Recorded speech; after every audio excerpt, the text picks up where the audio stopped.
नमस्कार दोस्तों, आज हम आपको मार्गशीर्ष मास में सुनी जाने वाली गणेश जी की कहानी सुनाने जा रहे हैं। साथ ही सुनेंगे लक्ष्मी जी की कहानी, जिसे सुनने से घर में सुख सौभाग्य में वृद्धि होती है। तो चलिए कहानी शुरू करते हैं। एक समय की बात है, श्यामलाल अपनी पत्नी के साथ रहता था। वह दोनों गणेश भगवान के भक्त थे। वह नियम पूजन से उनकी पूजा आराधना करते थे, भगवान को अपना इष्ट देव मानते थे। उनकी कृपा से उनके घर में अन्न धन भंडार था। उनके एक बेटा और एक बेटी थे। अपने माता पिता की तरह गणेश भगवान की वह लोग भी पूजा करते थे। जब बेटी शादी के योग्य हुई तो वह उनके विवाह के लिए लड़का खोजने लगा। वह जिस घर जाता वहाँ पता लगाता कि पूजा पाठ होता है कि नहीं। इस प्रकार उन्हें एक परिवार मिला, वह भी धार्मिक था। श्यामलाल ने उस घर में अपनी बेटी का ब्याह कर दिया। बेटी ससुराल गई। वह ससुराल में गणेश जी का नियम करने लगी। देखते देखते उसके घर में भी अन्न भंडार भर गए। अब वह सेठ सेठानी कहलाने लगी। यह बात उसके पड़ोसी को अच्छी नहीं लगी। वह राजा के पास गया। उसने कहा, ऐसी भाग्यवान बहू आपके पास होनी चाहिए। अगर वह यहाँ होती तो आपका भंडार कभी खाली ना होगा। पड़ोसन की बात सुनकर राजा बातों में आ गया।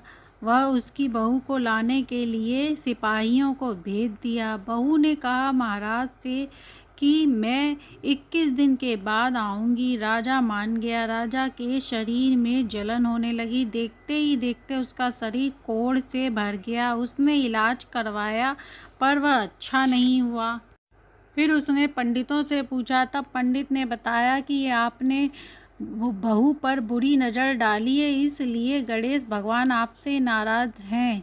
फिर वह सेठ के घर गया और वहाँ बहू से माफ़ी मांगी, गणेश भगवान से माफ़ी मांगी। इतना करते ही राजा के शरीर सही हो गया। राजा ने सेठ को बहुत सा धन दिया, पड़ोसन को सजा दी। गणेश भगवान, जैसे आपने उन पर अपनी कृपा करी, वैसे ही अपने भक्तों पर सब पर कृपा बनाए रखें, घर में सुख शांति समृद्धि दें। अब सुनते हैं लक्ष्मी जी की कहानी। इसी नगर में एक राजा राज्य करता था। उसके 2 बेटियां थीं। उसने दोनों से पूछा कि तुम किसके भाग्य का खाती हो। तो बड़ी बेटी ने कहा, पिताजी मैं आपके भाग्य का खाती हूँ। छोटी बेटी से पूछा तो उसने कहा, मैं भाग्य का खाती हूँ। रानी से पूछा तो रानी ने कहा, मैं आपके भाग्य का खाती हूँ। प्रजा से पूछा तो प्रजा ने कहा, महाराज हम आपका खाते हैं। राजा को क्रोध आया। उसने कहा, मैं खिलाता हूँ। और छोटी बेटी कहती है कि मैं अपने भाग्य का खाती हूँ। मेरे नगर में पूरा साम्राज्य मेरा दिया खाता है और मेरे घर में मेरी बेटी ऐसे कहती है। राजा ने अपने मंत्री को आदेश दिया कि मेरी दोनों बेटियों के लिए 2 लड़का ढूंढो। मेरी बड़ी बेटी के लिए अमीर घर का ढूंढो और छोटी बेटी के लिए गरीब कंगाल घर का लड़का ढूंढो। यह बात पूरे दरबार में हो रही थी। सब लोग एक दूसरे का मुंह देखने लगे। इसके बाद राजा की आज्ञा का पालन किया गया। बड़ी बेटी के लिए राजकुमार ढूंढा गया, छोटी बेटी के लिए भिखारी ढूंढ कर लाया गया। राजा ने एक ही दिन दोनों का विवाह कर दिया और दोनों अपने अपने घर चली गईं। राजा ने बड़ी बेटी को खूब धन दिया, छोटी बेटी को कुछ नहीं दिया और बोरी से सिला हुआ लहंगा चुनरी पहना कर विदा कर दिया। वह कुछ नहीं बोली और अपने ससुराल चली गई। वहाँ उसका किसी ने स्वागत नहीं किया। छोटी सी जमीन पर एक झोपड़ी बनी थी। वहाँ पर 5 चूल्हे बने थे। उसने उस समय कुछ नहीं पूछा और सो गई। सुबह उठने पर जेठ से पूछा कि भैया यहाँ 5 चूल्हे क्यों बने हैं। तब जेठ ने कहा, बहू हम 5 भाई हैं, जो हमारे 5 चूल्हे हैं। हम सब कुंवारे हैं, पर तुम्हारे मंत्री ने ले जाकर मेरे भाई से तुम्हारा विवाह करा दिया। तब बहू ने कहा, कोई बात नहीं, सबको अपनी किस्मत का मिलता है। 5 भाइयों ने उठकर जाने लगे तो बहू ने पूछा कि आप सब कहाँ जा रहे हैं। 5 में बड़ा समझदार बड़ा ही था। वह बोला, हम सब भिखारी हैं, हम लोग भीख मांगने जा रहे हैं। बहू ने कहा, ठीक है जाइए। 5 भाई भीख मांगने चले गए। पीछे से बहू ने घर की सफाई की और आंगन गोबर से लीप कर बड़े जेठ के चूल्हे को छोड़कर सभी चूल्हों को साफ कर दिया। जब घर आया तो घर की साफ सफाई और एक चूल्हा देखा तो नई बहू से पूछा तो नई बहू ने कहा, आज से हम लोग एक ही चूल्हे पे खाना बनाएंगे। मैं खाना बनाऊंगी, आप लोग खाएंगे। अब आप लोग स्नान पूजा करके आइए। सबसे पहले 5 ने स्नान किया। चारों को गुस्सा आया पर बड़े भाई ने समझाया, बहू जो कह रही है वही हम करेंगे। तो सब लोग तालाब पर जाकर नहाते हैं। बड़े भाई को याद आया कि पास में एक मंदिर है, वहीं पर हम पूजा कर लेती हैं। वह दर्शन करने चले गए। उसके बाद घर आए, सब्जी रोटी खाई, आज से पहले इतना स्वाद भोजन नहीं खाया था। सभी ने पेट भर खाना खाया और नई बहू की तारीफ करी। इस तरह चारों भाई झोपड़ी के बाहर सो गए और नई बहू अपने पति के साथ झोपड़ी में सो गई। अगले दिन सब भीख मांगने जाने लगे तो नई बहू ने कहा, आज से आप लोग भीख नहीं मांगेंगे, मेहनत मजदूरी करें। चारों भाइयों को गुस्सा आया पर बड़े भाई ने शांत कर दिया। बड़े भाई ने कहा, बहू आज से पहले हमने कभी मेहनत मजदूरी नहीं की है, हमें कमाना नहीं आता। बहू ने कहा, आपको जो काम मिले उसे कर लेना, रास्ते में जो चीज मिले उसे उठा लाना। इस तरह पांचों अलग अलग दिशाओं में चल पड़े। किसी को अनाज ढोने का काम मिला। इस तरह चारों भाइयों को काम मिला पर बड़े भाई को कोई काम नहीं मिला। पूरा दिन काम मांगने पे वह घर थक कर आ गया। कोई काम न मिलने के कारण खाली हाथ कैसे जाऊं यही सोचकर घर आ रहा था। उसे रास्ते में मरा हुआ सांप मिला। उसे उठाकर वह घर ले आया। बहू से बोला, आज कोई काम नहीं मिला लेकिन यह सांप मिला, इसका क्या करूं? बहू ने कहा, आप इसे झोपड़ी के ऊपर फेंक दें। उसने वैसा ही किया। चार भाई आ गए। उन्हें मेहनत मजदूरी करके अच्छा लगा। उन्होंने अपना अपना काम का हिस्सा पैसा बहू को दे दिया। सभी नहाने के बाद मंदिर गए और घर आकर खाना खाकर सो गए। अगले दिन सब काम पर फिर चल दिए। अगले दिन भी बड़े भाई को कोई काम नहीं मिला। वह उदास होकर घर आया तो उसका पाँव गोबर में पड़ गया। घर आकर उसने बहू से कहा, आज भी कोई काम नहीं मिला पर मेरा पैर गोबर में पड़ गया, अब क्या करूं? बहू ने कहा, आप अपने पाँव को झोपड़ी से पोंछ लें। इस तरह कई दिन निकल गए। एक दिन रानी स्नान कर रही थी तो हार उतार कर रख दिया। चील उसे उड़ाकर ले गया। मंत्री सिपाही सभी उसके पीछे गए पर वह उसे पकड़ नहीं पाए। देखते ही देखते चील उड़ गई। वह चील उड़ रही थी तो उसने झोपड़ी पर मरा हुआ सांप देखा।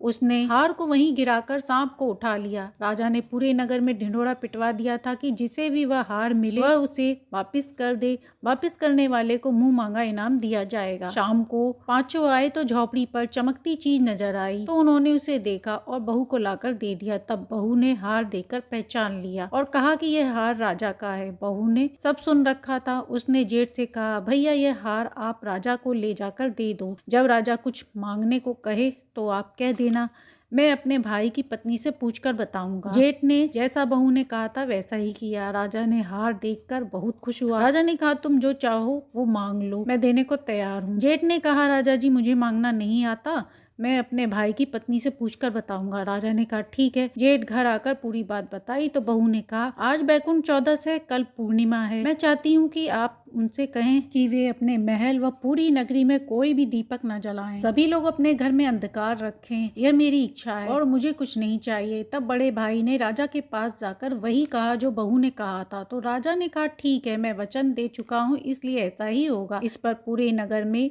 दीपक नहीं जला। बहू ने 14 से पूर्णिमा तक झोपड़ी में दीपक जलाया। बहू ने पूरे घर में मांडले बनाकर लक्ष्मी जी की चौकी सजाई। पूजा के लिए थाल सजाकर रखा। सभी लोग खा पी कर सो गए पर बहू जागती रही। लक्ष्मी जी पृथ्वी पर उतरी तो पूरे नगर में अंधकार देखकर वह बस एक झोपड़ी में ही दीपक जल रहा था। लक्ष्मी जी जहाँ जाती उनके ठोकर लग जाती। तब लक्ष्मी जी उस झोपड़ी के पास आई और दरवाजा खटखटाया तो बहू ने कहा, कौन है? तब लक्ष्मी जी ने कहा, मैं इस घर की बेटी हूँ। बहू ने कहा, हमारे घर तो खुद खाने के लिए नहीं है, हम आपको कुछ नहीं दे सकते। थोड़ी देर बाद माता ने फिर खटखटाया और कहा, मैं इस घर की बहू हूँ।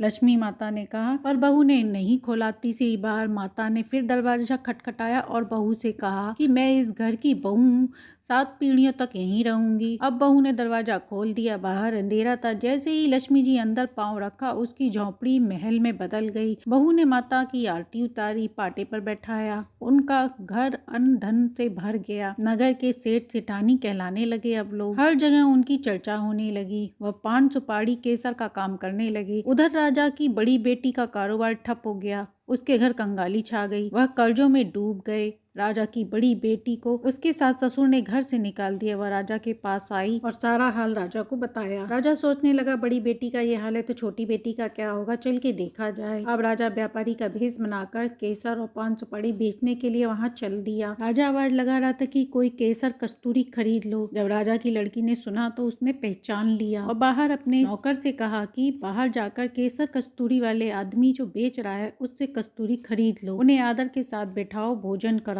तब छोटी बेटी महंगे कपड़े पहनकर खाना परोसने लगी। राजा ने खाना खा लिया।